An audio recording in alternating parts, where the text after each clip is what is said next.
Ողջույն սիրելի ընկերներ, այս հոլովակում ձեզ համար կներկայացնեմ 2026 թվականի մայիս ամսվա հորոսկոպը ջրհոս նշանի համար։ Հորոսկոպը միշտ նայեք առաջին հերթին ասցենդենտի նշանով, այնուհետև արևի նշանով, երկու նշաններն էլ շատ կարևոր են և մեկը մյուսին միշտ լրացնում են։ Եթե ցանկանում եք անհատական խորհրդատվություն, կարող եք ինձ գրել ինստագրամյան էջում անձնական նամակով։ Այսպիսով, սիրելի ընկերներ, անցնենք և հերթականությամբ ներկայացնեմ մոլորակների դիրքավորումը։ Արևը մինչև մայիսի 21-ը կգտնվի ցուլ նշանում ձեր 4-րդ տանը։ Լավ ժամանակահատված է անշարժ գույքի հետ կապված ինչ-որ հարցեր կատարելու համար, տանը ինչ-որ փոփոխություններ կատարելու համար, գուցե կոսմետիկ վերանորոգում կարող է լինել կամ տան համար ինչ-որ գնումներ կատարելու համար։ Մայիսի 21-ից սկսած արևը կանցնի սիրելի ընկերներ երկվորյակ նշան ձեր 5-րդ տուն և լավ ժամանակահատված կլինի, որպեսզի զբաղվեք ձեր երեխաների թեմաներով, եթե կան սիրավեպեր, ապա սիրավեպերով, ինչպես նաև լավ ժամանակահատված է, որպեսզի գնաք կինո, թատրոն, ինչ-որ արվեստի վայրեր։ Մերկուրի մոլորակը մայիսի 3-ից սկսած մինչև մայիսի 17-ը կգտնվի ցուլ նշանում ձեր 4-րդ տանը, բերելով խոսակցություններ, բանակցություններ ընտանիքի ներսում կամ կապված անշարժ գույքի հետ։ Իհարկե կենցաղային մակարդակով այս ժամանակահատվածում ուղղակի կոմունալների այդ թուղթը չեք ստանաք, բայց ավելի բարձր մակարդակներում ուրիշ ձև այն կարտացոլվի։ Մայիսի 17-ից սկսած կանցնի Մերկուրին երկվորյակ նշան, բերելով ձեզ նորություն, խոսակցություն ձեր երեխաների հետ, գուցե նրանք ձեզ ինչ-որ նորություն ասեն իրենց կյանքի վերաբերյալ, կամ ինչ-որ հրավիրատոմս ստանաք այս ժամանակահատվածում։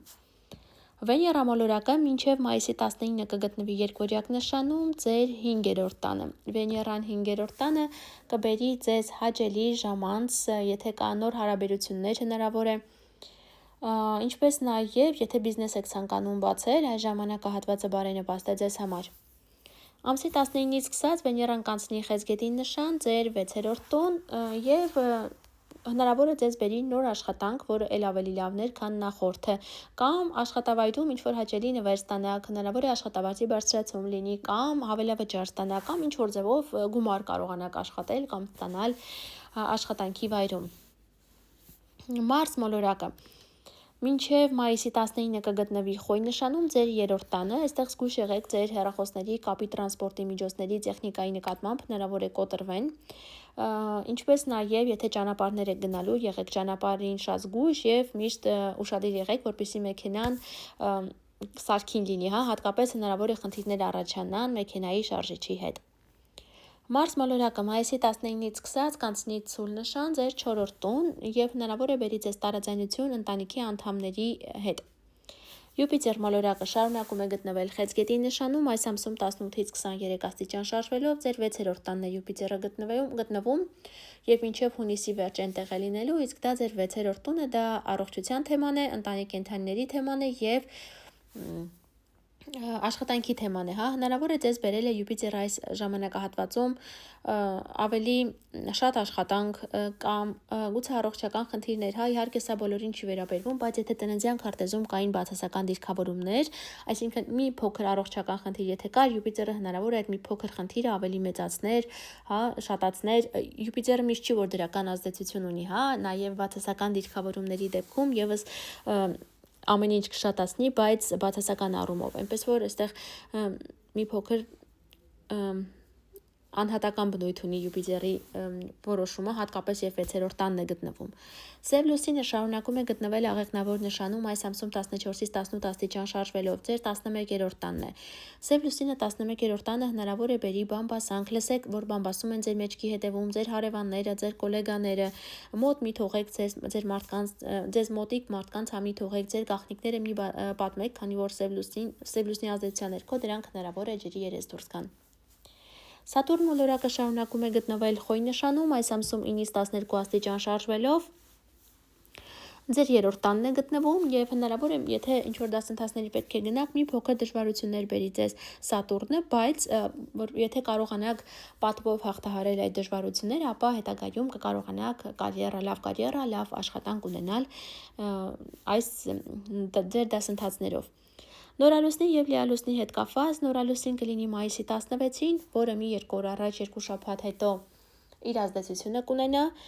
ձեր 4-րդ տանն է լինելու, այսինքն ինչ-որ նորություն կապված անշարժույթի թեմայի հետ կամ ընտանիքի անդամների հետ, ինչպես նաև մայրիկի հետ կապված։ Եվ լիալուսիններ են ունենալու, 2 լիալուսին կլինի այս ամսում, առաջինը մայիսի 1-ին, 2 շաբաթ իր ազդեցությունը կունենա, կարիճ նշանում է լինելու ձեր 10-րդ տանը, իսկ 10-րդ տունը մեր կարիերան է եւ ստատուսն է, մեր նպատակներն են, այսինքն ինչ-որ վերջնակետ կդրվի կապված ձեր կարիերայում կամ ինչ-որ պարզություն կմտնի կամ ստատուսի փոփոխության հետ, այս լիալուսնի ազդեցության ներքո գուցե ոմանք որոշեն ամուսնանալ կամ ընդհակառակը ամուսնալուծվել, ոմանք գնան թոշակի։ Մի խոսքով ոլորտները տարբեր կլինեն, բայց կարծես վերջնական ստատուսի ինչ-որ փոփոխություն կգա ձեր կյանք, ծնող դառնալը դա եւս ստատուսի փոփոխություն է, մի խոսքով ստատուսի փոփոխությունները շատ են, քույրիկ դառնալը, եղբայր դառնալը, կամ խավոր դառնալը, այդ ամենը լրիվ ստատուսի փոփոխություններ են, բնականաբար ամեն մեկը մի ձևով կզգա։ Եվ հաջորդ լիալուսինը կլինի մայիսի 31-ին, աղեղնավոր նշանում ձեր 11-րդ տանը, որտեղ որ սև լուսիններ գտնվում եւ կարծես ինչ-որ բացահայտում կլինի